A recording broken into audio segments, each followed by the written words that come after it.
Ingeniero, disculpe, ¿está hablando? No, no se le escucha.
Buenas noches, estimadas y estimados participantes del curso de hidrología hidráulica para proyectos viales. Vamos a dar inicio a nuestra sesión de hoy, lunes 16 de octubre de 2023. Por favor, ¿me pueden confirmar si se está escuchando bien? Buenas noches, ingeniero. Se le escucha un poco bajo. No, no se le logra escuchar bien. Por favor, no sé si me pueden confirmar si se escucha bien. Ingeniero, ¿me logra escuchar? Ah, Ingeniero, sí, sí estoy escuchando. Sí. le comento de que no se logra escuchar bien su micrófono. Se le escucha un poco bajo. Ya, espero que ahora esté mejor. ¿Está mejor ahora? No, sigue escuchándose bajo, profesor. Ya. Ay, entonces un momentito, por favor.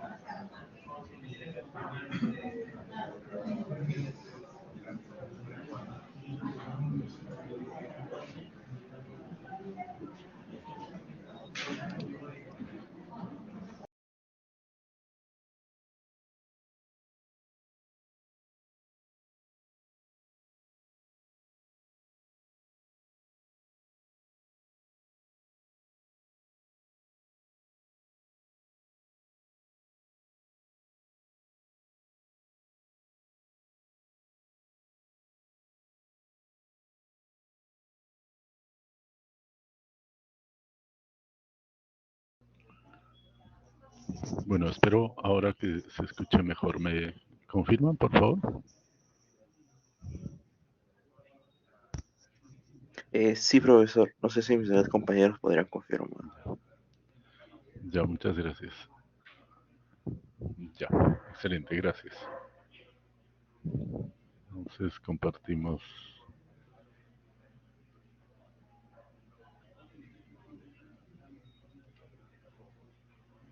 la...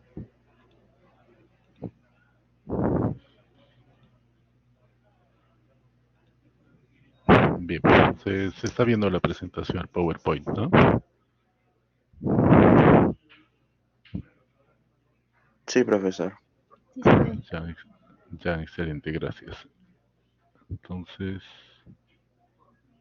eh, sí, estamos grabando también, ¿no? A ver, sí, se está grabando. Entonces, bueno, vamos a iniciar nuestra sesión de hoy y lo vamos a dedicar al tema. Bueno, hoy vamos a concluir el tema de la estimación de los caudales máximos de diseño. Vamos a aplicar una metodología que ha sido desarrollada para el Perú. Bueno, luego de las consideraciones generales, ¿no? Vamos un muy breve repaso y la referencia respecto a la metodología de la fórmula racional y luego desarrollaremos con más detalle la metodología del IILA Cenami Uni. Y bueno, entonces el objetivo de esta sesión, lo que se espera es que al final los estudiantes asimilen y apliquen los conceptos fundamentales para la determinación de caudales máximos para el diseño en proyectos u obras viales, ¿no? Bien, entonces esto lo habíamos mencionado en la sesión anterior, que se tienen diversos métodos para el cálculo de máximas avenidas. Entonces, previamente hemos visto métodos probabilísticos o el análisis de frecuencias, ¿se acuerdan? Con los modelos de distribución de probabilidades. Hicimos un ejemplo con los caudales máximos en el río Tumbes. El objetivo era determinar cuál era el modelo de distribución de probabilidades que mejor se ajusta a la información y en ese caso, por ejemplo, los datos que se utilizan son los caudales máximos diarios, un dato por año para todos los años en los que hay el registro, ¿no? Claro, la recomendación es que sean menos unos 30 años para tener mayor confianza en los resultados. Bueno, luego se tienen, bueno, tal vez la característica de los métodos probabilísticos, cuando se aplican directamente con los datos de caudales, es que se requiere solamente la información de caudal y eso, digamos, se utiliza cuando la obra, por ejemplo, un puente o una defensa ribereña, quedan en lugares relativamente cercanos o lugares cercanos a la estación hidrométrica, ¿no? Entonces, en caso de no ser así, bueno, habría que ver si es que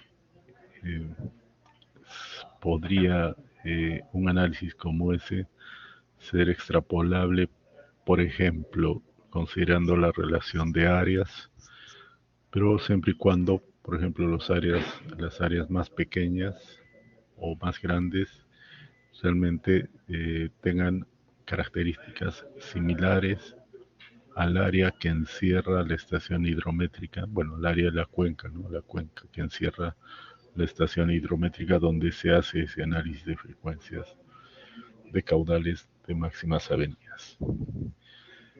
Bien, eh,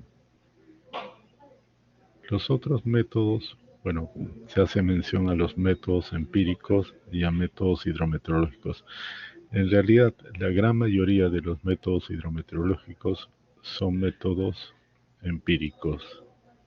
es decir, no son métodos exactos, son métodos que han sido propuestos por diferentes autores en base a la observación y, bueno, a las mediciones, a los registros que se han hecho en campo, ¿no? Y claro, se han determinado ciertas relaciones y se han formulado las expresiones que en base a ciertos parámetros clave es posible determinar los caudales máximos. Ahora, esa es la razón por la que se dice que son métodos empíricos, ¿no? Que no son métodos exactos. Bueno, y esto también se da porque realmente la complejidad de el ciclo hidrológico en una cuenca hidrográfica es bien grande, ¿no? Si tenemos que considerar diferentes aspectos, por ejemplo, la retención superficial, el encharcamiento, la infiltración, los procesos de intercambio que se dan entre las aguas superficiales y las aguas subterráneas, etcétera. Entonces, debido a toda esa complejidad que se han desarrollado métodos empíricos y bueno, con buenos resultados, claro que hay que tomar en consideración las limitaciones que los propios autores indican para el uso de esos métodos empíricos, ¿no? Y bueno, ¿y qué son los métodos hidrometeorológicos?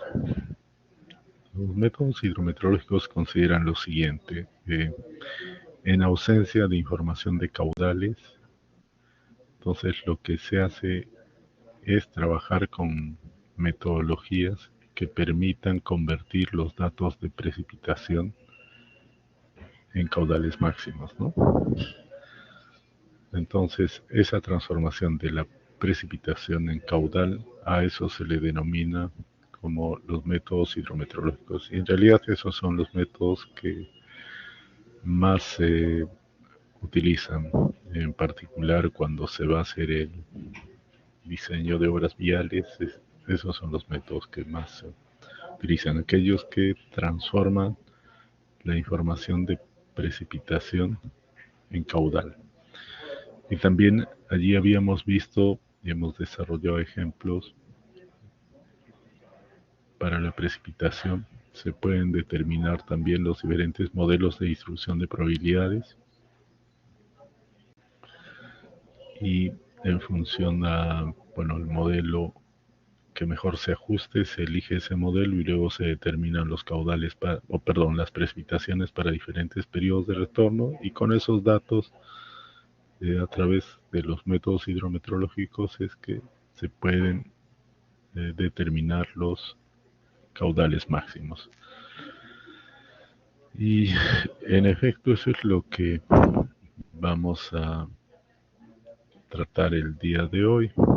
Y bueno, la fórmula más conocida, la más difundida de los métodos hidrometeorológicos es el de la fórmula racional o el método racional, que, como lo habíamos mencionado antes, creada en realidad hace más de 100 años, en 1889 en los Estados Unidos.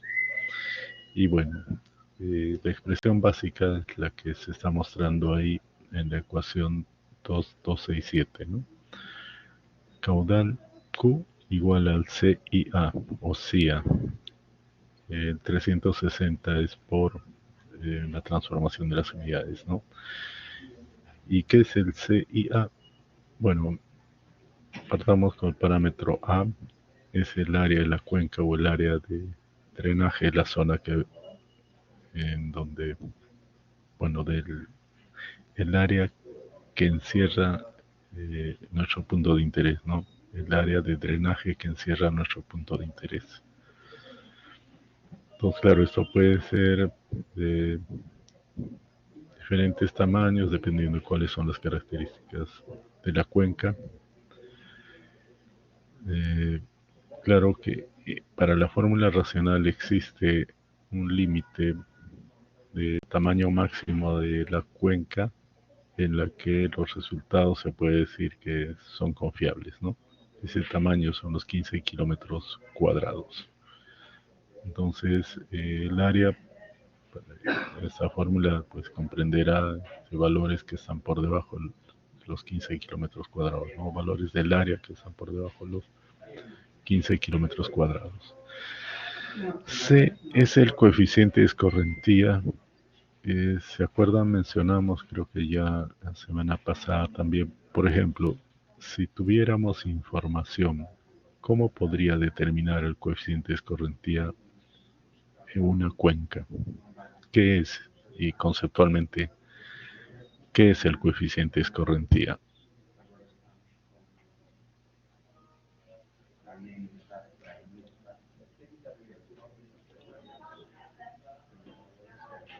Ernesto Cuadra, ¿qué sería para ti el coeficiente de escorrentía C?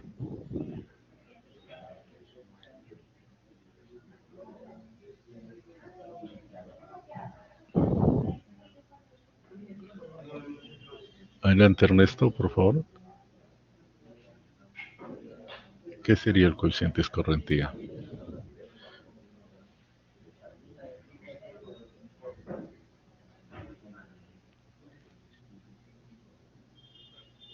Y Elvira Jaramillo, ¿qué sería para ti, o en tu concepto, el coeficiente de escorrentía?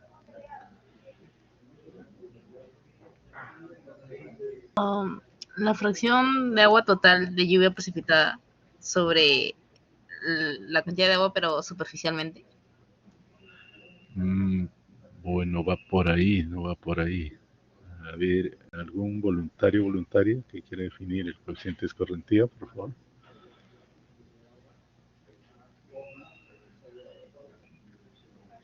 Adelante, Paola. Podría ser como una fracción o una parte, por así decirlo, de las precipitaciones que van a fluir en la superficie en este caso y se van a infiltrarse, ¿no? En el suelo, algo así. A ver, va por ahí también. ¿Alguien más que quisiera opinar, dar su aporte? Pero adelante, Soto. Adelante, por favor. Sí, profesor, es la fracción del agua que genera escorrentía y entre el agua satura completamente en el suelo. Ya, va por ahí también, ¿no? O sea, el coeficiente de escorrentía, bueno, tal como su nombre lo indica, es un coeficiente que permite describir la proporción del agua de lluvia que se convierte en escorrentía o en caudal, ¿no? Entonces, creo que lo hemos mencionado antes también, y eso es bastante lógico, ¿no? O sea, no todo el agua que se precipita sobre una cuenca se convierte en caudal, ¿no? Hay una parte que retorna a la atmósfera en forma de evapotranspiración, hay otra parte que se infiltra y otra parte que escurre.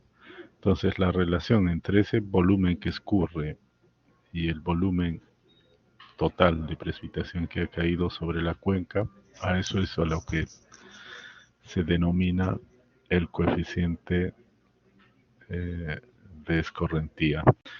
Y bueno, en general, o sea, una escala de tiempo grande, por ejemplo, la escala de tiempo anual, aproximadamente qué proporción de la lluvia se convierte en escorrentía. ¿Un voluntario o voluntaria?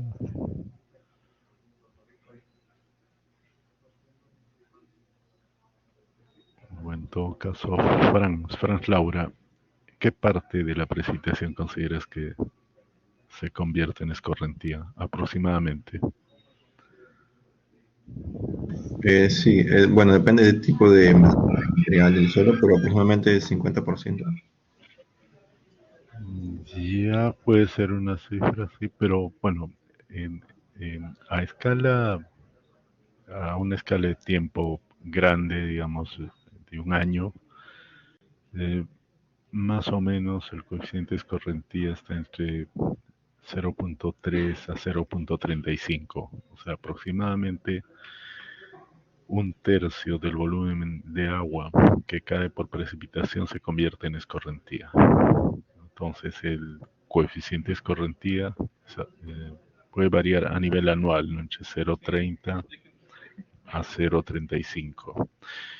Pero cuando las escalas de tiempo son menores, o sea, cuando hablamos de días, horas o minutos, esos valores pueden variar considerablemente y llegar a alcanzar, dependiendo de cuáles sean las características de la cuenca, ¿no? En cuanto al tipo de suelo, la pendiente, la vegetación, esos valores pueden llegar a ser más altos, ¿no? O sea, fácilmente puede ir desde, por ejemplo, 0,40, 0,45 hasta 0,65, 0,70, y en el caso de zonas urbanas, esos valores pueden inclusive llegar al 90%, ¿no? 90, 95%, porque claro, si se tienen zonas urbanas que están totalmente pavimentadas, bueno, cubiertas con techos que obviamente tienen que ser impermeables, entonces realmente una gran parte de la precipitación se convierte en escorrentía. Bien, entonces ese es el concepto del coeficiente escorrentía C, que lo vemos acá en la fórmula del método racional, ¿no? El C es la relación entre el volumen que escurre respecto al volumen total de agua que ha caído por precipitación en la cuenca. ¿Y cómo podríamos determinar el coeficiente escorrentía?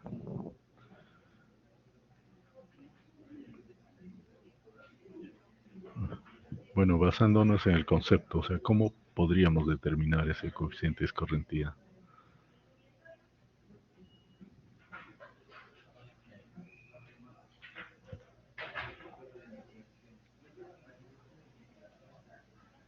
¿Algún voluntario, voluntaria?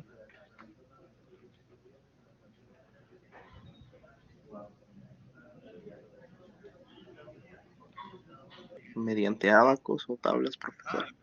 Eh, no. A ver, volvamos al concepto. ¿Cuál es el concepto que dimos?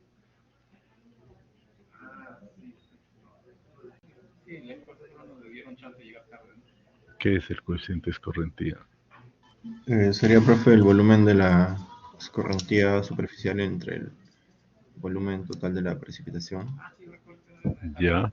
Entonces, claro, el objetivo sería medir esos volúmenes, ¿no? Entonces, ¿cómo medimos el volumen de escorrentía?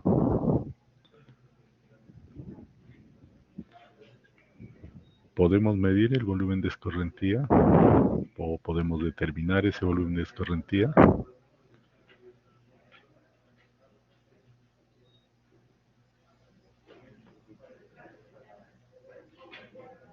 Bueno, en una estación hidrométrica, ¿qué es lo que medimos? El caudal, ya, efectivamente, lo que medimos en una estación hidrométrica es el caudal. Ya, pero el caudal, bueno, no es el volumen, ¿no? El caudal es el volumen en una unidad de tiempo, ¿no? Cuando hablamos de caudal hablamos de litros por segundo, metros cúbicos por segundo. Pero claro, si fijamos un tiempo determinado,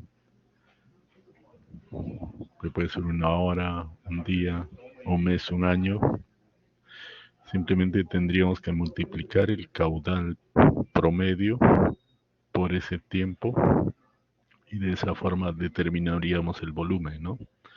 Entonces sí podemos determinar o saber cuál es el volumen exacto que ha discurrido sobre en la cuenca. Y también cómo medimos el volumen precipitado o el volumen de lluvias.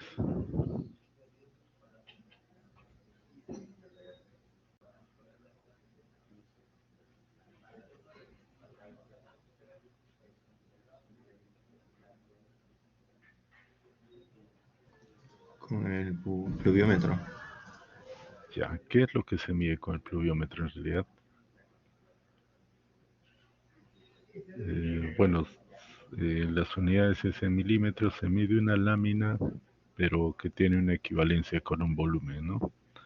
De tal forma que 1 milímetro significa 1 litro en 1 metro cuadrado, ¿no? Entonces, si medimos con los pluviómetros, podemos medir, pero en realidad lo que se está midiendo es el volumen que cae en un punto, en ese punto donde está el pluviómetro, ¿no? Pero lo que debemos determinar es el volumen que cae sobre toda la cuenca. Entonces, solo hemos mencionado también oportunamente, es necesario convertir esos datos puntuales en datos espaciales o datos areales. Y para eso existen, bueno, ciertas metodologías, ¿no? ¿Se acuerdan que metodologías nos permiten determinar la precipitación areal sobre una cuenca a partir de los datos de los registros pluviométricos?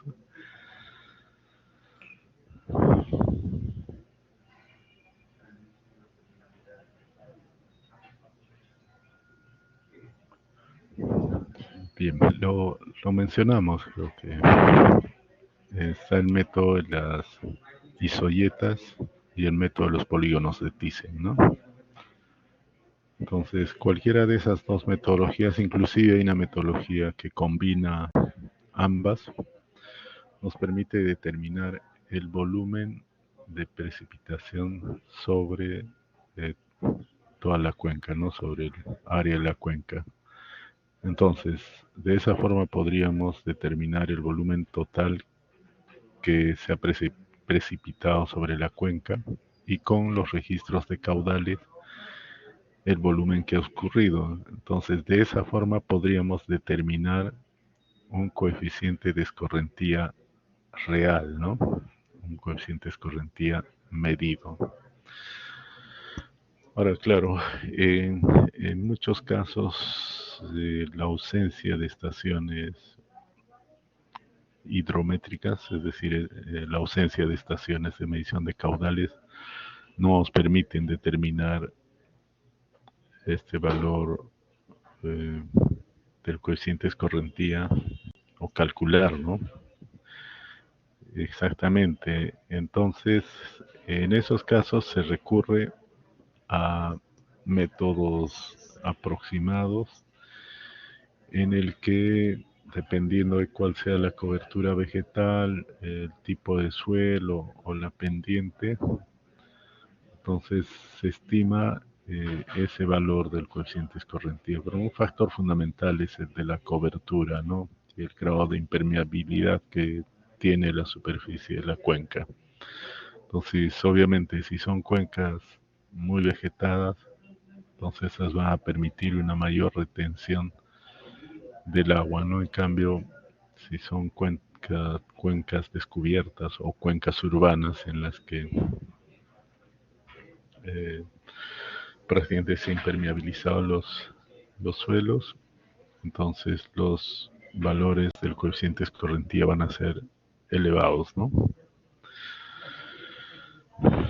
Bien, entonces, bueno, vemos por un lado que tenemos que determinar el área de la cuenca. Si utilizamos esa fórmula, bueno, es que tenemos que dar el área en hectáreas, ¿no? Pero si utilizamos la otra fórmula, la de 3.6, es cuando trabajamos con áreas en kilómetros cuadrados. Entonces hay que tener allí cuidado con las unidades. Y el área, digamos, se determina con los sistemas de información geográfica, ¿no? O sea, el área se mide. Entonces, para eso, obviamente, hay que delimitar adecuadamente la cuenca, ¿no? Entonces, tenemos que determinar el área que encierra la cuenca y, bueno, con el uso de software especializado, como por ejemplo los sistemas de información geográfica, es que podemos determinar el área. Entonces tenemos el área, tenemos el coeficiente de escorrentía. Nos falta determinar y cómo determinamos la intensidad de la lluvia. Entonces, para la determinación de la intensidad de la lluvia, lo que usualmente se hace es elaborar curvas IDF, le llaman, ¿no? Las curvas de intensidad, duración y frecuencia, que son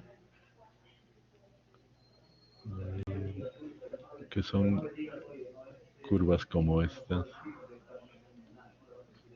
Esas son las curvas IDF, ¿no? Las curvas de intensidad, duración y frecuencia. En el que en el eje horizontal, en este eje, se tiene la duración. En el eje vertical se tiene las intensidades, que van a ser los valores que vamos a determinar con el uso de estas curvas. Y estas curvas o líneas internas representan los valores correspondientes a diferentes periodos de retorno, ¿no? Por ejemplo, en este caso, de 2, 10, 20, 25, 50 y 100 años. Entonces, bueno, con el uso de estas curvas IDF, lo que se determina es ese tercer parámetro de la fórmula racional, la intensidad, ¿no? Y eso se determina acá. Entonces, se ingresa con los valores de la duración de la lluvia, de la duración de la tormenta, para el periodo de retorno que estamos diseñando, ¿no? Entonces ya hemos visto también que el periodo de retorno, bueno, se dan criterios en el Manual de Hidrología, Hidráulica y Drenaje del Ministerio de Transportes y Comunicaciones de cómo determinar el periodo de retorno para el diseño. Entonces puede elegir cualquiera de estos, o bueno, dependiendo, ¿no?, de cuál sea el resultado. Entonces,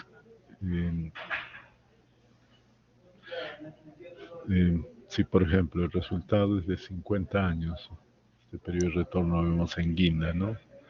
Para una duración de 2 horas, por decir, aproximadamente 120 minutos.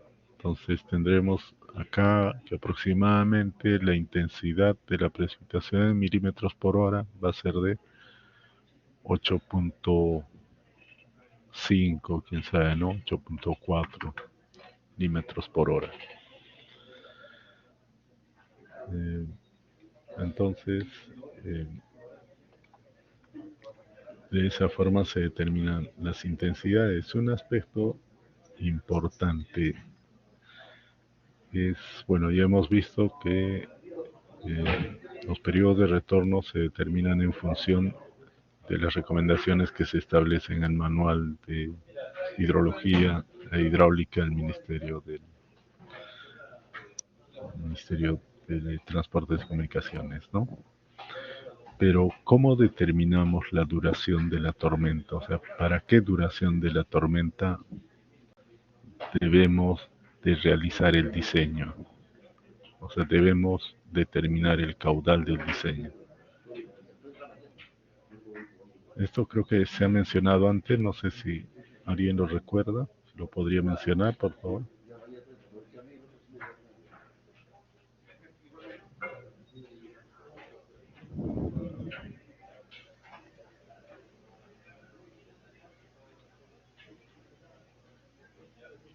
¿Cómo determinamos la duración de la tormenta?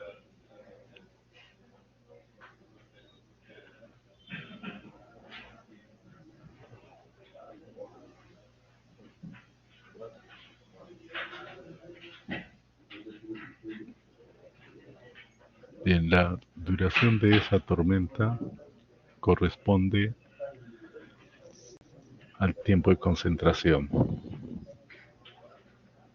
porque también habíamos definido que el tiempo de concentración es el tiempo en el cual eh, llega la gota desde el punto, una gota desde el punto más alejado hasta nuestro punto de interés, ¿no? Es decir, al lugar donde vamos a hacer el diseño. Entonces, ese aspecto es realmente importante, ¿no? Para trabajar con esta tabla y para entrar a determinar los valores, se tiene que conocer muy bien cuál es la duración. Entonces, esa duración se determina en función del tiempo de concentración en la cuenca o en el lugar de interés, ¿no?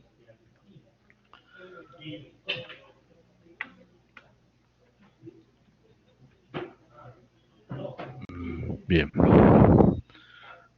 Entonces, acá vemos nuevamente la fórmula racional y precisamente el tiempo de concentración que se puede determinar en base a la fórmula de Kirchhoff. Estamos viendo acá, en el que los parámetros que se utilizan son la longitud y la diferencia de elevación o pendientes también, ¿no? Entonces acá, por ejemplo, vemos que K está en función de la longitud y la pendiente, ¿no? Y la pendiente no es más que la relación entre las diferencias de altitudes respecto a la longitud.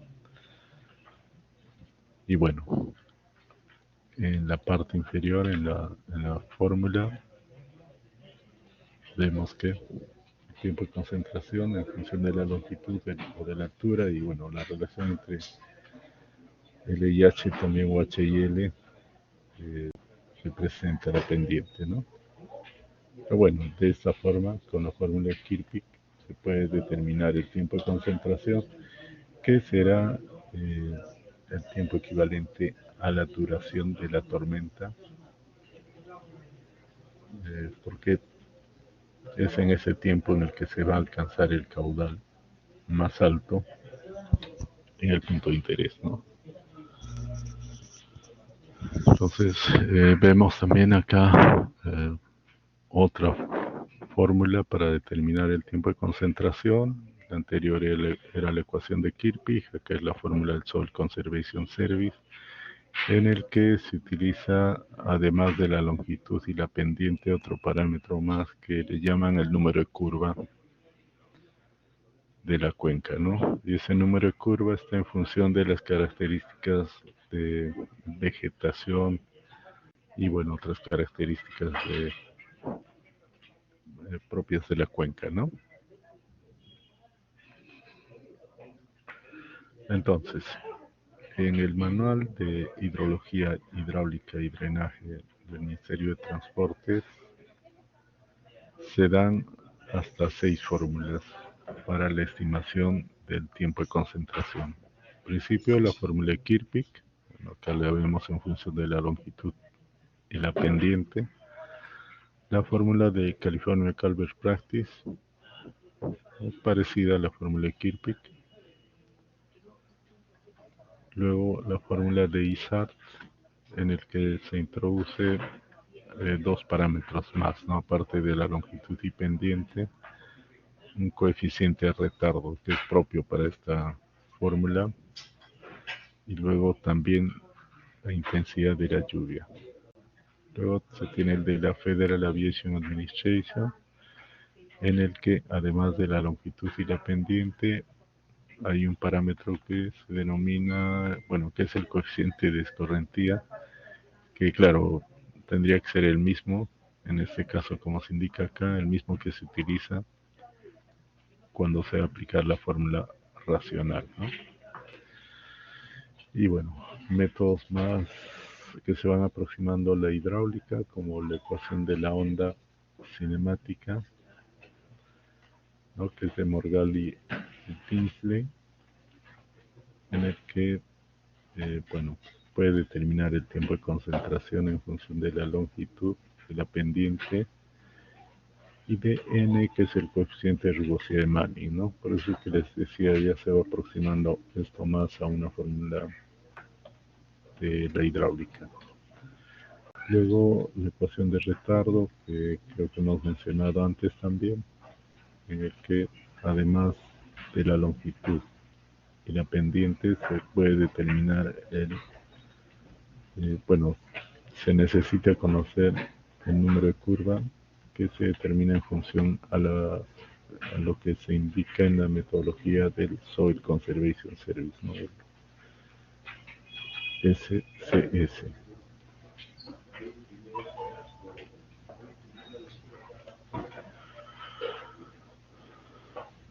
Bien, entonces, bueno, nuevamente la intensidad de la lluvia, que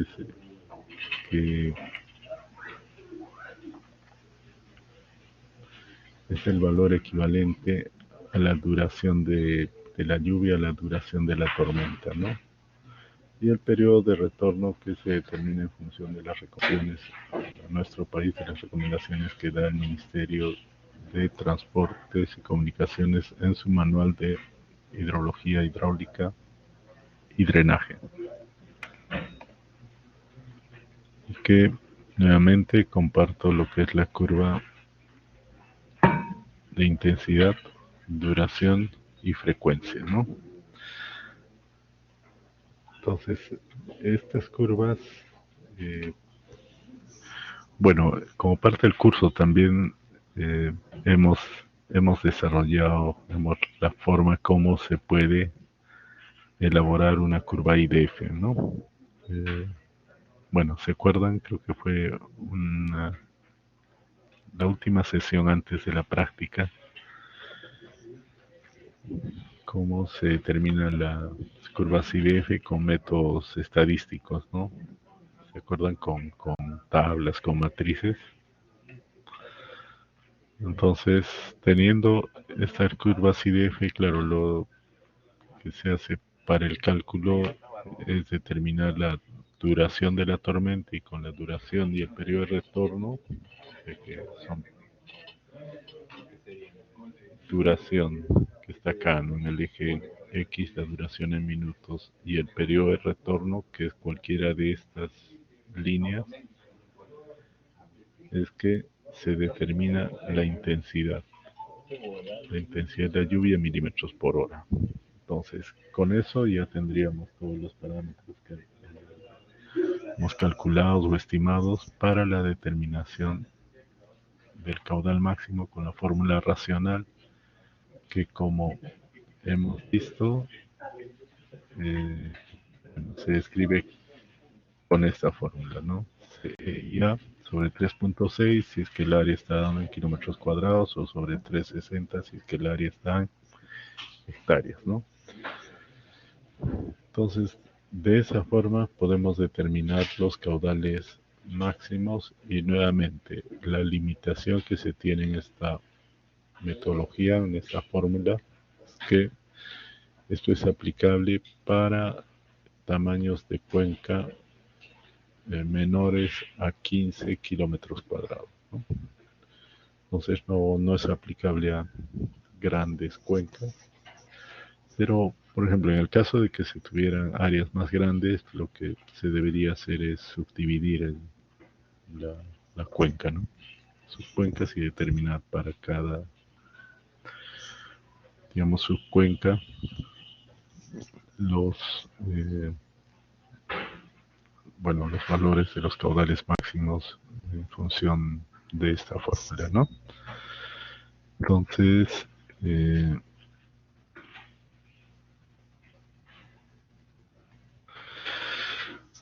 la selección del periodo de retorno, lo hemos visto, está dado en el manual de hidrología hidráulica y drenaje del Ministerio de Transportes, y se basa en esta fórmula, ¿no?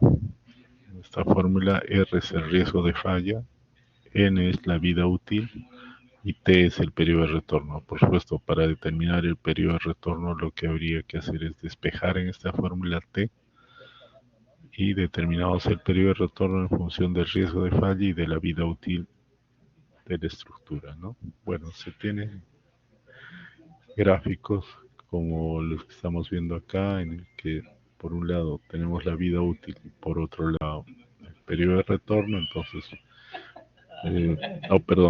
por un lado, claro, tendríamos la vida útil y por otro el periodo de retorno, pero siendo el objetivo la determinación del periodo de retorno, bueno, se han construido, ¿no? A través de las ecuaciones, la relación también con el riesgo de falla. Entonces, dependiendo cuál es el riesgo de falla que uno le da, la vida útil que se le da, por ejemplo, si fueran 20 años para un riesgo de falla de 30 o de 0,30, tendríamos aproximadamente que el periodo de retorno debería ser de 50 años, ¿no? Entonces, eso que hemos visto en ese abaco, acá lo estamos viendo también en una tabla, ¿no? De doble entrada. Por un lado tenemos la vida útil en la fila superior, la vida útil de la obra, y el riesgo admisible. Por la intersección, habíamos visto, por ejemplo, ¿no? Que para una vida útil de 20 años y para un riesgo de falla de, bueno, no tenemos acá por decir de 25, tendríamos un periodo de retorno de 70 años, ¿no? Entonces eso es utilizando la fórmula que previamente habíamos mencionado. Saca algunas recomendaciones para la vida útil de las obras. En años y bueno, combinados con riesgos de falla. Bueno, un riesgo del 0,99 para diferentes periodos de la vida útil de la obra, ¿no? Esto es lo que está en el manual. Recomendaciones para la determinación del riesgo admisible, desde puentes, alcantarillas, sistemas de drenaje, subdrenes, defensas ribereñas, ¿no?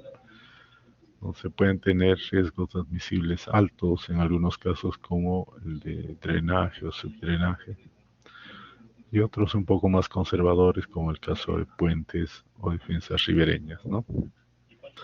Y acá la recomendación para la vida útil, si son puentes y defensas ribereñas, será 40 años. Para alcantarillas en quebradas importantes, 25 años. Alcantarillas en quebradas menores, 15 años. Y drenaje, plataforma y subdrenes, 15 años. Eso lo determina el dueño del proyecto, ¿no? El dueño de la obra. O sea, determina tanto cuál va a ser la vida útil y cuál es el riesgo admisible de falla que le va a dar, ¿no? Entonces, el riesgo lo podemos ejemplificar en, por ejemplo, ¿no? Si tenemos que construir un puente, si las dimensiones del río son más o menos similares, pero hay un puente que está localizado o un puente que sirve para una vía principal y un puente que sirve para una vía secundaria, entonces obviamente el riesgo de falla que se puede admitir en la vía principal tiene que ser menor al riesgo de falla en la vía menor, ¿no? Porque como ven ustedes acá, en la medida que el riesgo de falla se reduce, se incrementa el periodo de retorno, ¿no? Entonces, si el riesgo de falla se va disminuyendo, se va incrementando el periodo de retorno.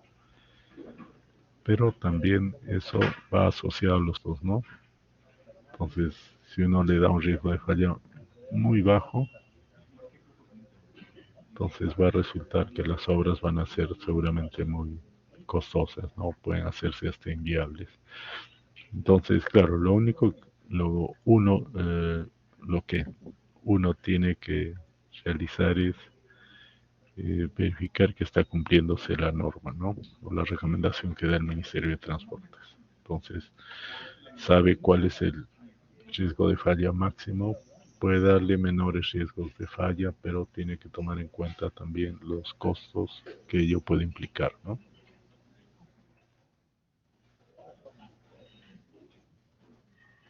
Bien, entonces, bueno, acá lo que les había comentado, cómo determinar el coeficiente de escorrentía, ¿no? Cómo calcular relacionando el volumen de la escorrentía superficial total que normalmente se hace en las estaciones hidrométricas sobre el volumen precipitado total, ¿no? Entonces, si no tengo los valores o las mediciones realizadas, puedo calcular el C de manera indirecta en función de factores topográficos, ecológicos, de la cobertura vegetal.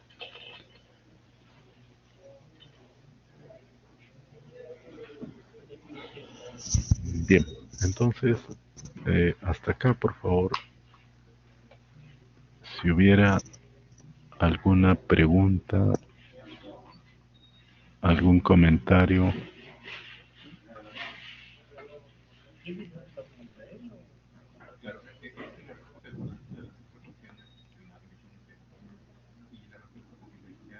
Eh, por favor, si hubiera algún comentario, alguna pregunta antes de continuar.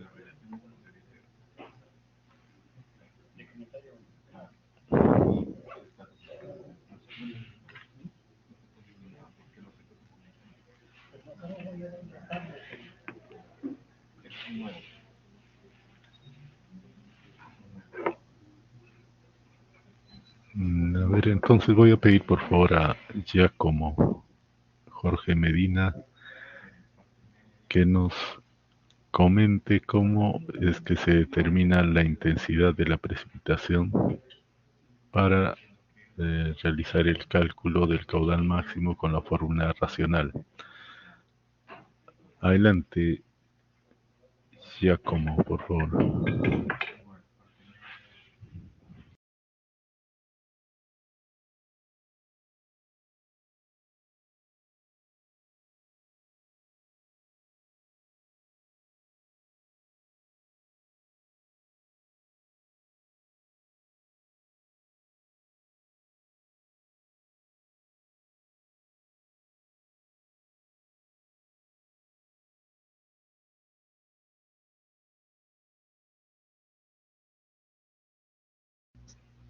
Sí, la pregunta es si nos puedes comentar cómo es que se determina la intensidad de la precipitación para luego, bueno, ingresar en la fórmula racional, ¿no? O si quieres solamente cómo determinamos la intensidad de la precipitación, bueno, como un dato que va a ser necesario para la estimación del caudal máximo.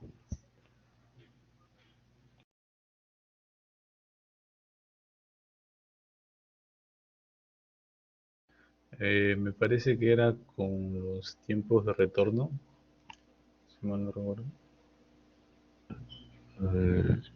No exactamente. ¿Algún voluntario que quiera comentar, por favor?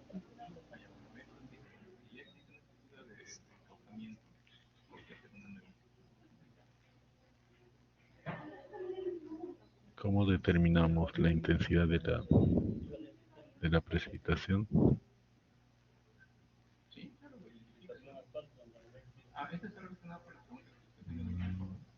A ver, ya. No, Paola, no. Por ahí no va la respuesta. Bueno, Elvira nos está poniendo la fórmula. Ya, exacto. Moisés ha dado la respuesta con la curva IDF, ¿no? Exacto. Pero la curva IDF nosotros la tenemos que construir, ¿no? Ya, exacto. Y en la curva IDF, a ver, vamos a ir a ver, a mostrar la curva IDF.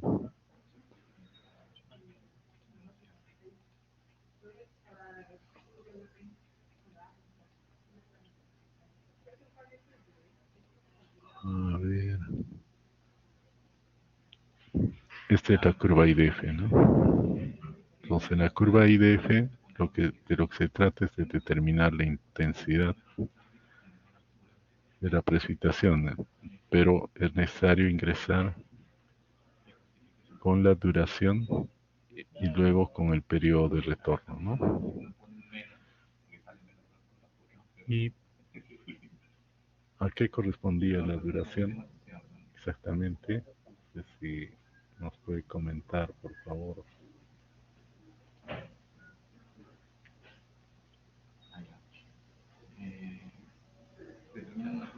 A ver, ¿a qué corresponde la,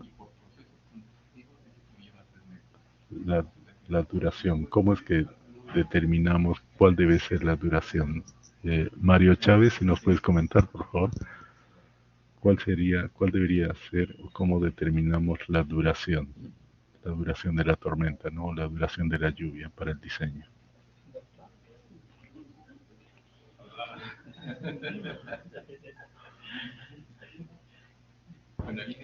Profesor, ¿me escucha? Sí, sí se escucha. Ya. La duración de la tormenta se calcula en función de con el tiempo, con lo que se calcula con la fórmula de Kirchhoff. Ya, bueno, sí, la duración entonces se determina por el tiempo de concentración, ¿no? Y el tiempo de concentración se determina o se puede estimar con diferentes fórmulas. La más usada es efectivamente la fórmula de Kirchhoff, ¿no? Bien, bien. Entonces, continuamos. Les había comentado de una metodología para la construcción de las curvas IDF. Bueno, ya hemos desarrollado previamente una metodología en clases pasadas.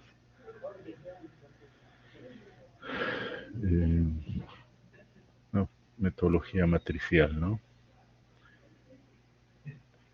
En nuestro país, en el año 80, vino una misión italiana y en conjunto con el CENAMI y la Universidad Nacional de Ingeniería, bueno, desarrollaron una metodología para la determinación de las intensidades de la precipitación. Bueno, en función de una regionalización y de parámetros que determinaron para las diferentes zonas de esa regionalización, ¿no? Entonces,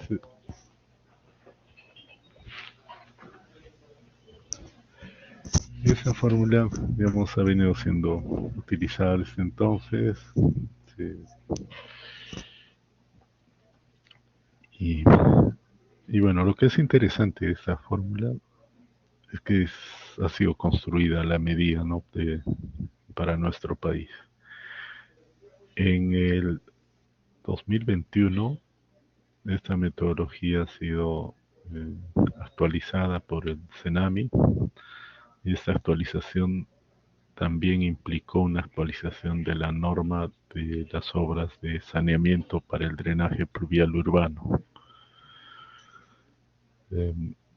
Entonces, bueno, obviamente esta metodología se puede utilizar también para la estimación o la elaboración de las curvas IDF y posteriormente, bueno, con cualquier metodología, ¿no?, que requiera como dato de entrada la intensidad de la precipitación. Posteriormente se pueden determinar los caudales máximos en cualquier lugar del país. Entonces, ahí estamos viendo la fórmula esta que se propone, en la que este valor de acá es la intensidad de la precipitación para una duración T, T minúscula, ¿no? Representa la duración, y un periodo de retorno T mayúscula. Entonces, yo puedo determinar en realidad la intensidad de una precipitación para una duración y para un periodo de retorno. Esta duración estará dada por el tiempo de concentración, ¿no? Y el periodo de retorno estará dado, bueno, será resultado de las recomendaciones que da el Manual de Hidrología, Hidráulica y Drenaje del Ministerio de Transportes. Entonces tiene toda esta formulación en la que nuevamente vemos este parámetro t, que es el periodo de retorno, t, la duración, que en realidad van a ser datos, ¿no? Pero además se tienen otros parámetros, como ven acá, a, k, n.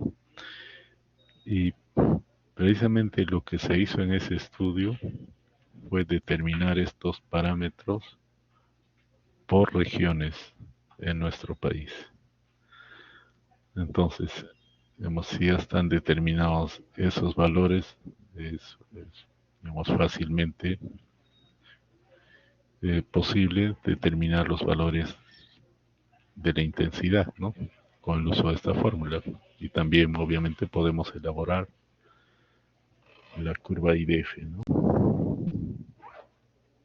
Entonces, se tiene que tomar en cuenta que, bueno, por un lado, si tenemos la intensidad y esa intensidad la integramos en función del tiempo, podemos determinar también la precipitación, ¿no?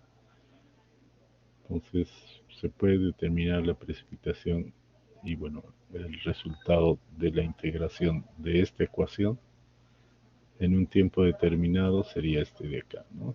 La fórmula 25. Entonces, vamos viendo que estas metodologías son válidas para eh, bueno, rangos de tiempo, ¿no? Que varían, por ejemplo, o menos de 3 horas o entre 3 y 24 horas. Entonces, en la fórmula que vemos acá, esa es la fórmula, le llaman del IILA, se tiene que para tiempos menores a 3 horas tendría que utilizar esta fórmula de intensidad en la que, bueno, se tiene el parámetro A, el parámetro K y el parámetro N. Pero además aparecen otros parámetros, ¿no? Como este parámetro B, que bueno, están dados, todos esos parámetros están dados en tablas en función de la región eh, pluviométrica, digamos, que identificó, que determinó estas tres entidades, ¿no? El ILA, CENAMI, UNI. Entonces, I será la intensidad de la lluvia en milímetros por hora, es el valor que estamos buscando determinar. A es un parámetro de intensidad, K es un parámetro de frecuencia, P es un parámetro que se da en horas, N es un parámetro de duración, T es la duración en horas, ¿no? Que sería equivalente, por supuesto, al tiempo de concentración.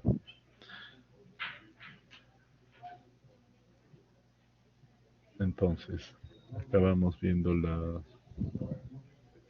fórmula y la descripción de cada uno de los componentes o parámetros, y esta fórmula es aplicable para tiempos menores a 3 horas. Esto va a ser bastante frecuente cuando ustedes, bueno, hagan el diseño de alcantarillas, ¿no?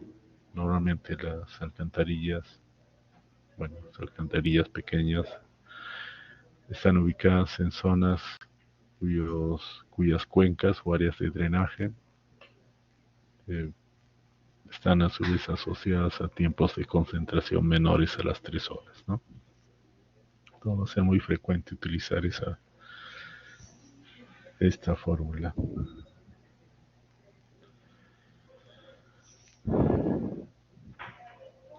Bien, luego vamos viendo que para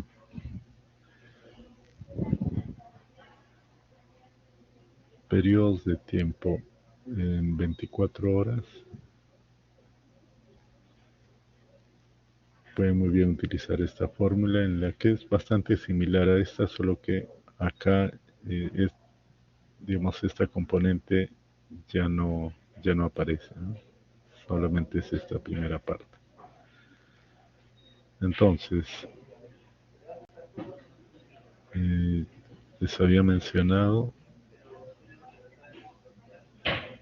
que se utiliza unas tablas, bueno, vamos a ver en un momento en detalle las tablas. Esta es la tabla 3A, por ejemplo, la tabla 3B, y esta es la regionalización que hizo el CENAMI, ¿no?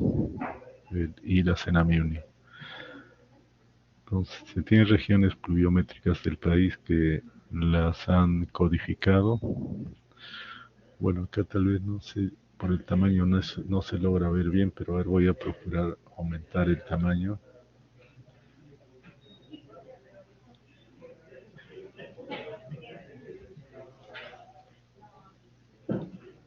Espero que acá ya, creo que sí se ve algo, ¿no?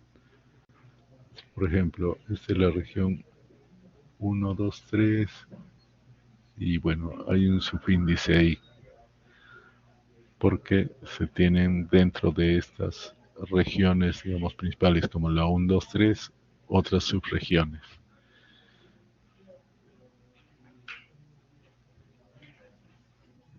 Entonces acá, por ejemplo, hay subzonas 1, 2, 3 que van desde el 1, 2, 3 sub 1 hasta el 1, 2, 3 sub 11. Y desde el 5 a sub 2, entonces diferentes regiones pluviométricas, ¿no? Entonces, para esas regiones pluviométricas, tanto en esta tabla se van dando valores de parámetros, ¿no? Por ejemplo, en esta tabla se dan parámetros de n, el parámetro n y el parámetro a. Y en esta otra tabla se van dando los parámetros como el parámetro k y el parámetro epsilon, ¿no? O e. Bien, entonces, a ver, vamos a desarrollar un ejemplo de la aplicación de esta metodología, tomando en consideración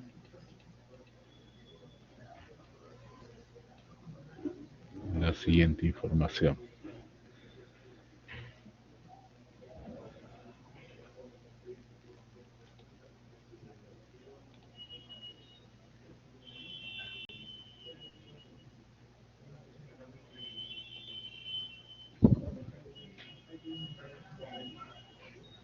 En principio, vamos a trabajar para una duración de una tormenta de 2 horas, es decir, se considerar que el tiempo de concentración que se ha determinado es las 2 horas, ¿no? 2 horas o 120 minutos. Y luego que el lugar donde vamos a hacer el cálculo está ubicado en la zona 1, 2, 3 sub 6. Espero que se esté viendo ahí, ¿no? 1, 2, 3 sub 6. Entonces, lo que tendría que hacer, lo primero que tengo que hacer es ir al mapa e identificar dónde está esa zona. Entonces, bueno, espero que se pueda distinguir acá en el plano. Bueno, no se logra distinguir muy bien, pero es esta de acá, ¿no? O sea, la que está al lado Titicaca, bueno, estará entre Puno, algo de Cusco, Arequipa y tal vez algo de Apurímac también. Pero esta es esa zona, 1, 2, 3 sub 6. Entonces, claro, si ustedes están haciendo el diseño de las carreteras, del drenaje de las carreteras, y van a utilizar esta metodología, lo que tienen que hacer obviamente es ubicar en qué zona de esta regionalización se ubica la vía, ¿no? La carretera. Y en función de eso, determinar cuáles son los parámetros que con esa metodología han sido obtenidos cuando se hizo el estudio allá por los años 80, ¿no? Entonces, Vemos que es la zona 1, 2, 3, sub 6. Entonces esta zona tiene todos estos parámetros. Vamos a ir viendo. Por ejemplo, el K' sub G, vamos a determinar, eso está en una tabla que hemos compartido previamente.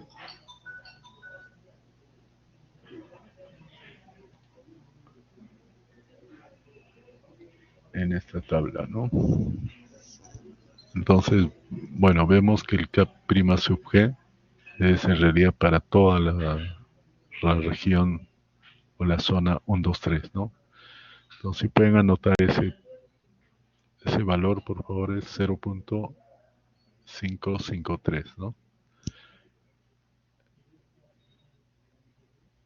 Y al ser la zona sub 6, a ver, 1, 2, 3, 4, 5, 6, el valor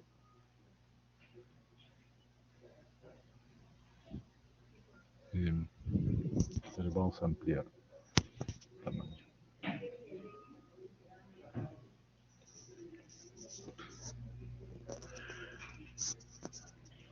Entonces, al ser la zona 1, 2, 3, sub 6, corresponderá a este valor de 30.5 que corresponde a el E sub G, ¿no? 30.5. Entonces, ustedes han anotado el K' sub G 0.553, el E sub G 30.5. Veamos, tenemos que determinar estos otros parámetros todavía, N, A y B. Entonces veamos en qué tabla está el parámetro N, el parámetro A, el parámetro B. Entonces, bueno, acá no está, está en esta otra tabla. Entonces, en esta tabla vemos que se tiene el parámetro N y el parámetro A. La región era 1, 2, 3, sub 6, ¿no? 1, 2, 3.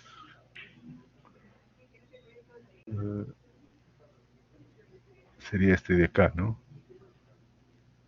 Entonces el valor de N es 0.38 y el valor de A 11.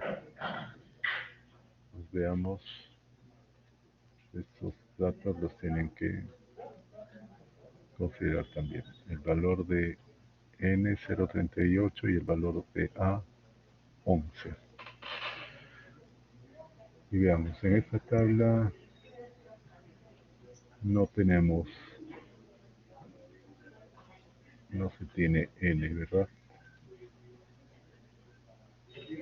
Pero N se puede determinar a su vez en otra tabla. Tengo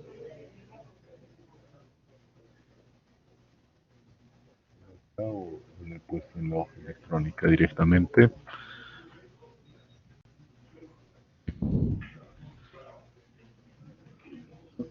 Bueno.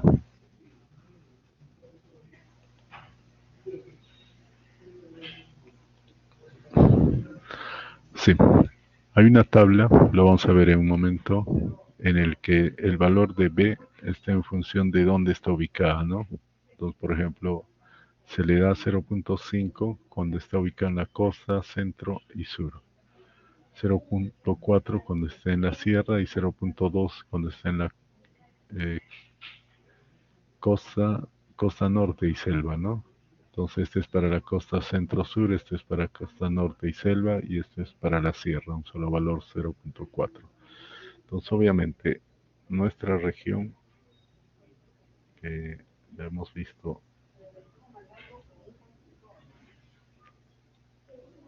el 1, 2, 3, sub 6, desde acá, está en sierra.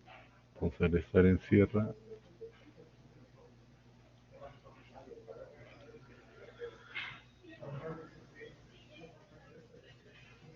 el valor de B es 0.4, ¿no? Ahora, las tablas y el mapa están en esta norma que ha sido actualizada por el Ministerio de Vivienda en el 2021, que es el manual. A ver, lo voy a ubicar un momentito.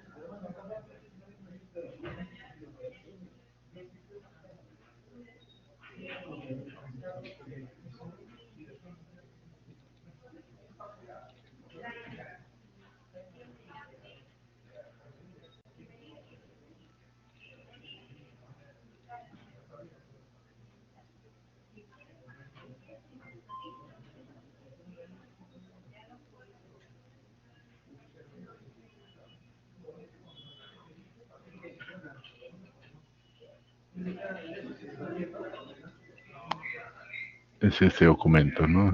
La norma técnica de drenaje pluvial urbano. Entonces, bueno, se describe en realidad diferentes metodologías, entre ellas esta metodología del ILA Senamiana. Entonces acá vamos viendo este mapa que compartí con ustedes y las tablas, ¿no? Entonces, esta tabla para determinar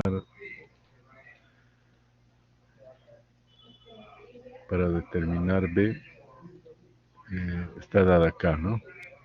Fíjense.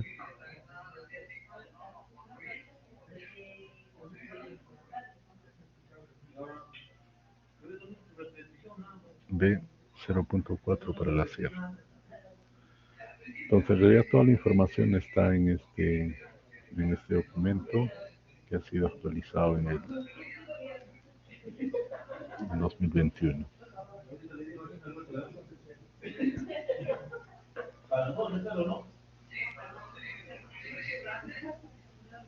Bien, entonces, lo que les pediré ahora es que todos en un hoja Excel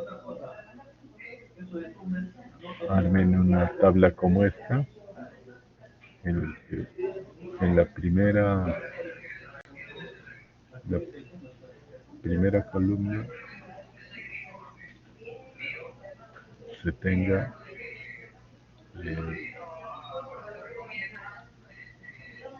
las duraciones en minutos. La duración en minutos, ¿no?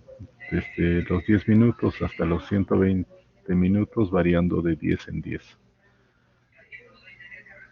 Y en la primera fila, los periodos de retorno, ¿no? Como se indica ahí con la T mayúscula, que varían de 2, 5, 10, 25, 50, 100, 500 años.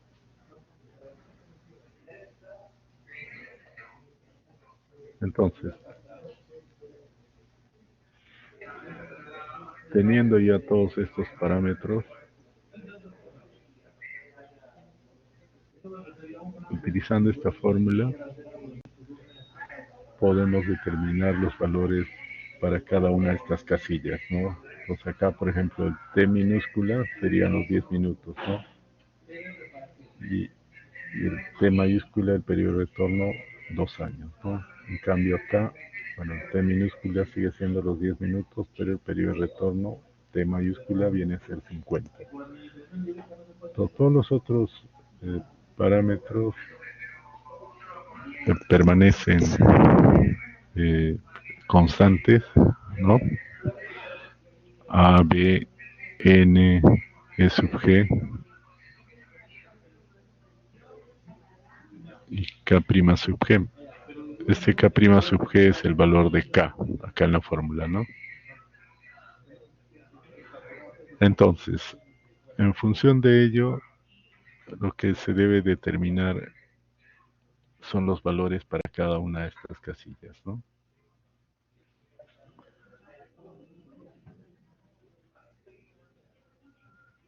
Entonces, como dato, tenemos que la zona, la ubicación está en la zona 123 o 123 sub 6 y la duración de la tormenta son 2 horas o 120 minutos.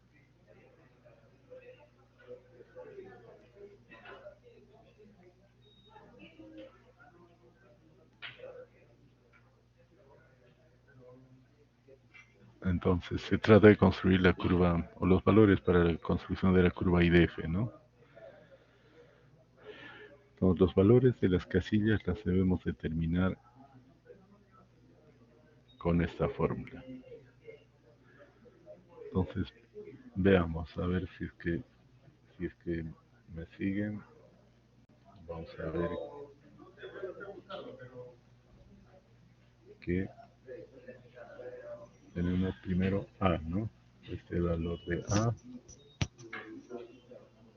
por paréntesis 1 más K, el valor de K,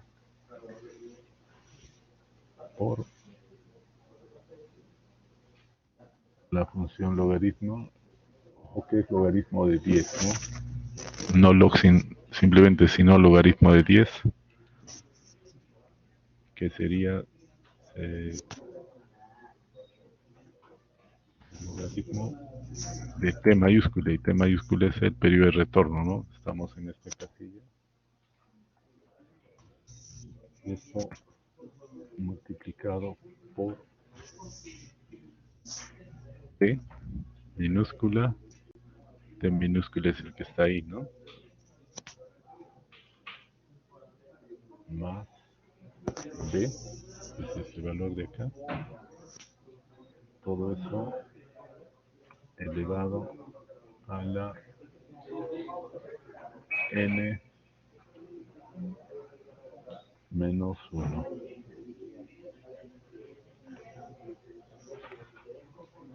Ya lo busqué.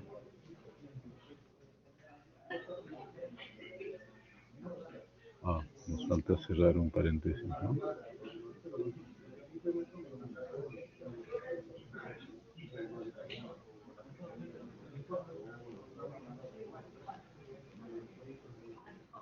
Vamos a cerrar este paréntesis.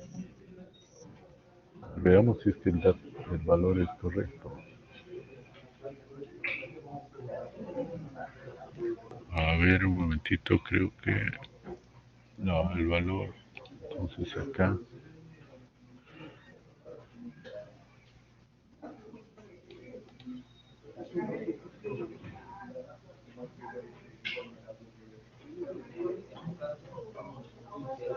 El valor que debe resultar ahí es 18.24. Veamos en qué estamos errando.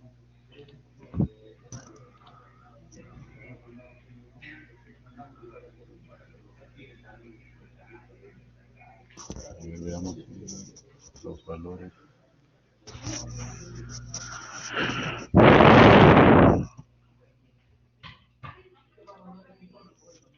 Corresponden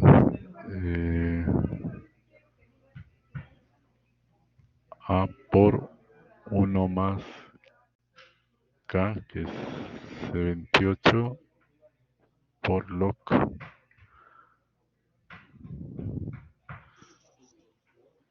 No sé si este valor del log es el correcto.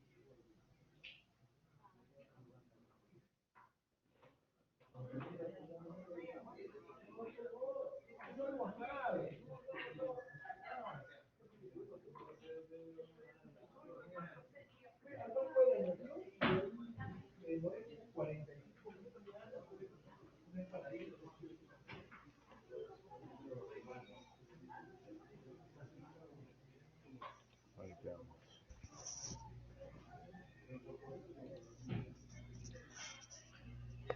Ahí vamos a trabajar directamente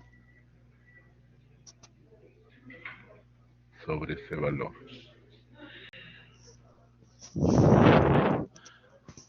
Entonces, a ver, si desarrollamos la fórmula que hemos visto acá arriba, A es C31, ¿no? Este de acá. A es C31. Multiplicado por paréntesis 1 más K. Profe, K creo es que el tiempo le faltó dividir entre 60 en en la otra hoja de cálculo. perfecto, sí. Ya. Entonces, claro, acá el tiempo hay que trabajar efectivamente, ¿no? Entre 60, porque acá está en minutos para convertirlo a horas, sí. Entonces acá, obviamente, el tiempo a 35 se tiene que dividir entre 60 y ya no sale el valor, ¿no? Entonces, ¿pueden desarrollar eso ustedes, por favor? Y luego, en realidad, hay que copiar nada más esta fórmula, pero claro, hay que fijar ciertos valores, ¿no?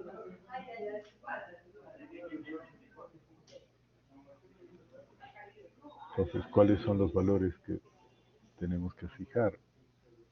Los que son constantes, ¿no? ¿Cuáles son constantes? A ver, vamos a darle la fórmula.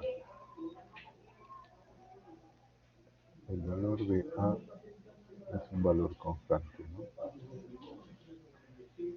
Entonces se tiene que fijar. El valor de K también es un valor constante. Tiene que fijar. El valor de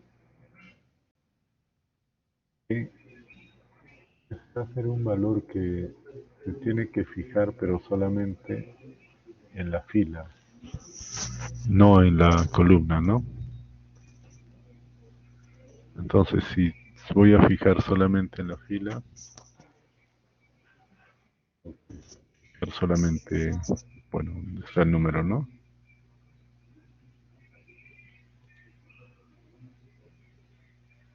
Luego, acá el valor de T minúscula o de la duración la debo fijar en la columna, pero no en la fila. Entonces,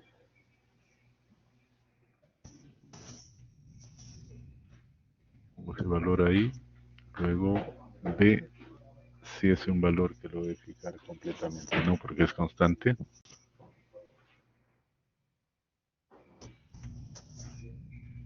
Y N también es una constante, entonces fija también. Bueno, entonces, como si esto lo que he hecho me va a permitir copiar luego, ¿no?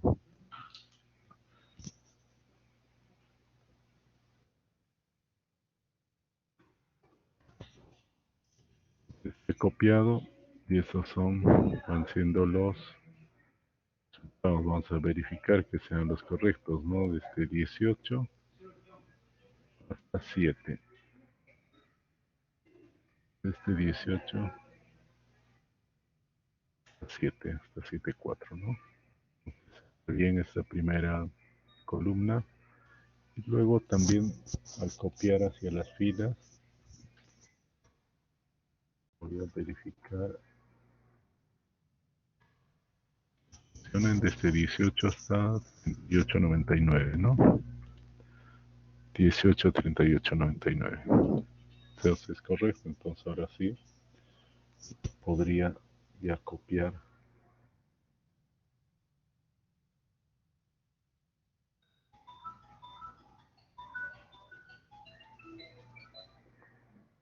toda la tabla.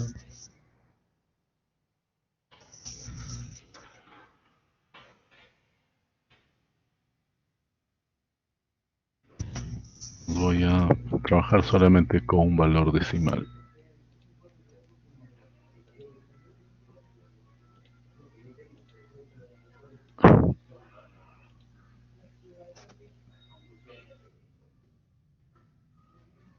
Entonces ya tengo la tabla. Voy a construir la curva IDF, que por un lado tengo periodos de retorno, tengo las duraciones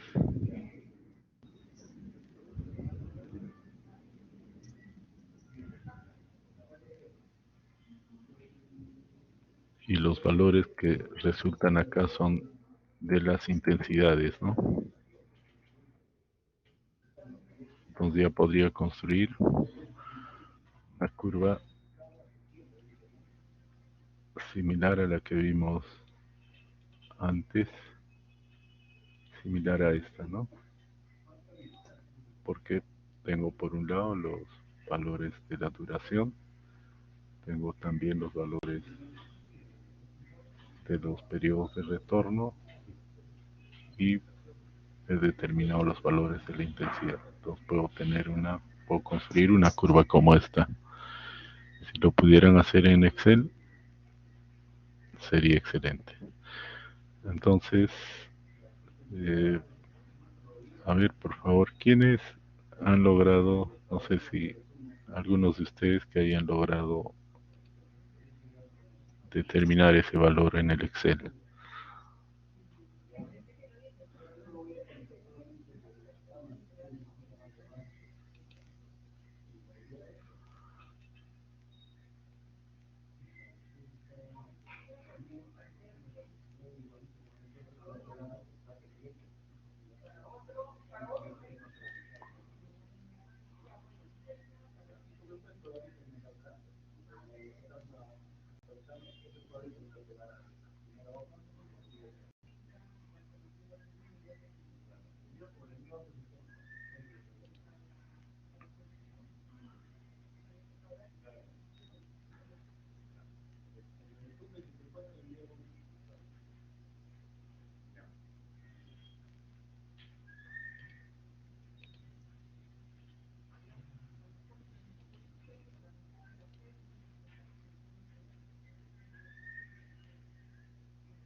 Bien, entonces, a ver, por favor,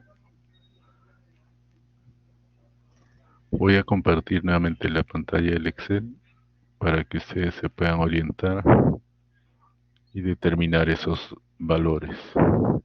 Bueno, en realidad voy a compartir los valores, también la fórmula para que ustedes lo puedan construir en el Excel y luego voy a pedir que lo compartan, ¿no? Cualquiera, todos tienen que hacer el ejercicio, por favor.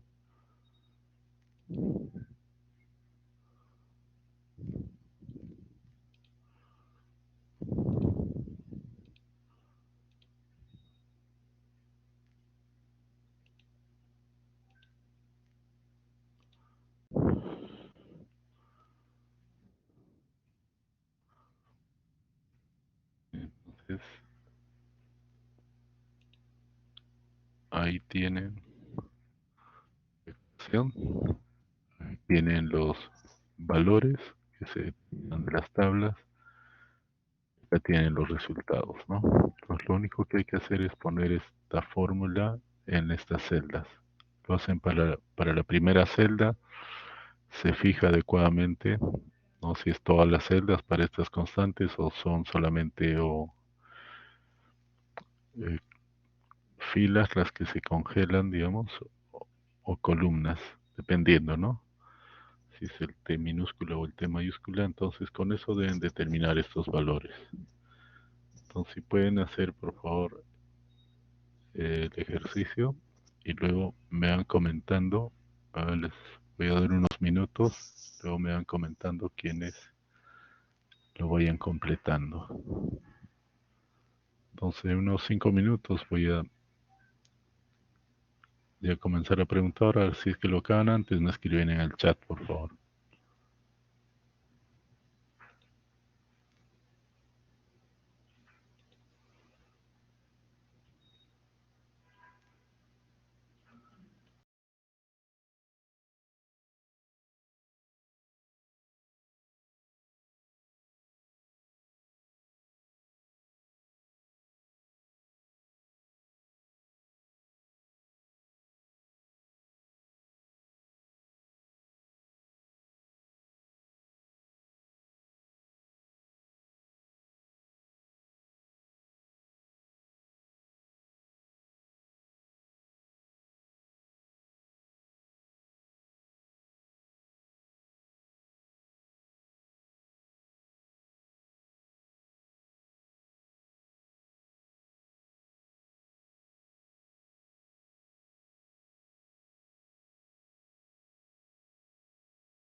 Bien, entonces tal vez alguien haya obtenido los resultados, por favor.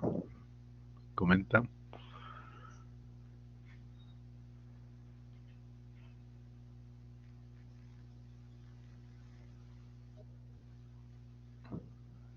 Ya, si puedes compartir. El Moisés, ¿no? A Sí, ver, un creo que momentito. me tiene que poner como moderador. Ya, como presentador te estoy poniendo. Ok.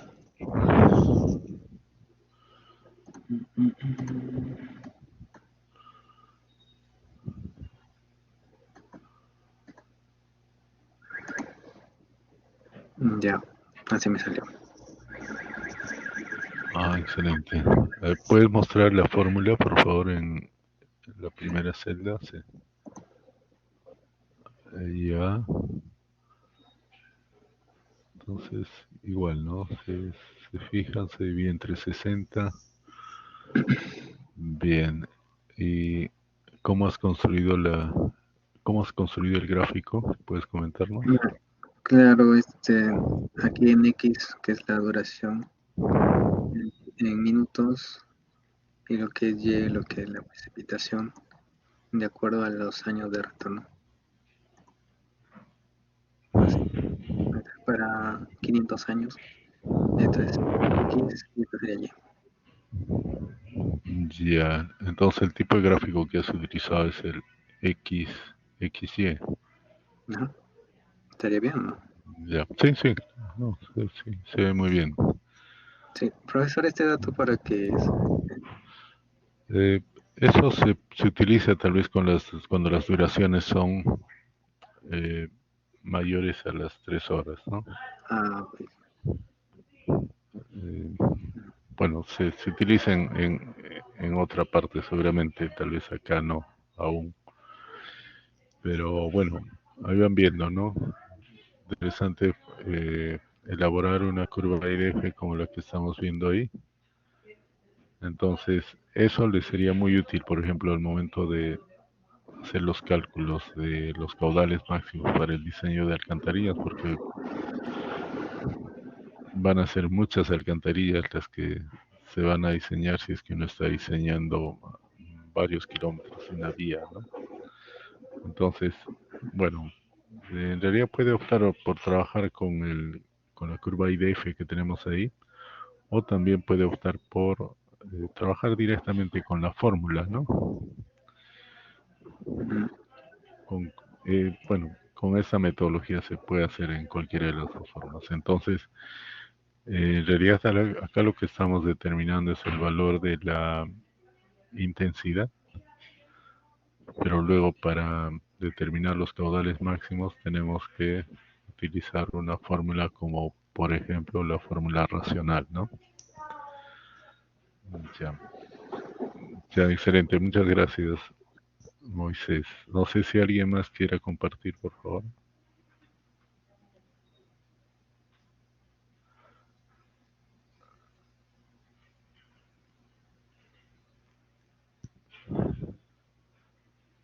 Un voluntario, voluntaria. Adelante, Franz, por favor. A ver, igual tengo que...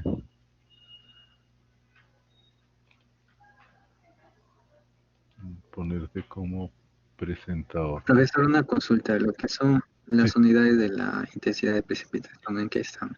¿En milímetros horas? milímetros por hora, sí. Ujú. Ok. Sí. Ujú. Sí. Como Ahí si se son está la compartiendo. conversión a segundos PC. Ya, los valores son los mismos, ¿no? A ver si puedes ponerte en la celda, en la C11, por favor. Ya, entonces, todas las otras están igual con la fórmula, ¿no? Sí, están referenciadas todas. Ya, excelente. Y el gráfico creo que lo has puesto abajo Sí. también. Ya, entonces para los diferentes periodos de retorno. Ya, excelente. Entonces, claro, lo que les decía, ¿no? Si ustedes van a tener muchas alcantarillas en una vía, Entonces el parámetro, o sea, si la zona es homogénea, si la cuenca es la misma, seguramente el único parámetro que va a ir variando va a ser el de la duración, ¿no? Porque el tamaño de las áreas de drenaje va a ser diferente. Entonces lo único que se va a tener que hacer es ir moviéndose en el eje horizontal, porque también el periodo de retorno para el que se va a diseñar va a ser el mismo, ¿no? Entonces solo vamos a utilizar una de esas líneas de periodos de retorno en función de, bueno, cuál haya sido el periodo de retorno resultante a partir de las recomendaciones que da el Ministerio de Transportes, ¿no? Ya. Muchas gracias, Franz. Entonces ahora, por favor, si tal vez pudiera compartir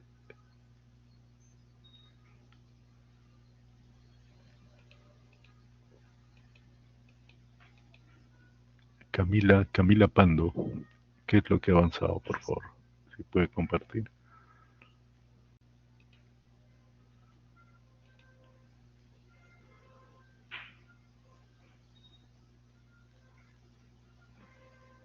Adelante, por favor.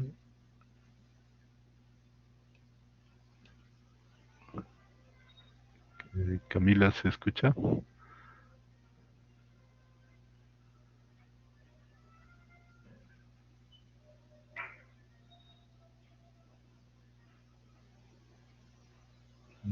Me parece que no está Camila en la sesión. Bueno, bien, entonces vamos a hacer un break de 15 minutos. No sé si antes hubiera alguna pregunta, alguna consulta, por favor, antes de entrar al break.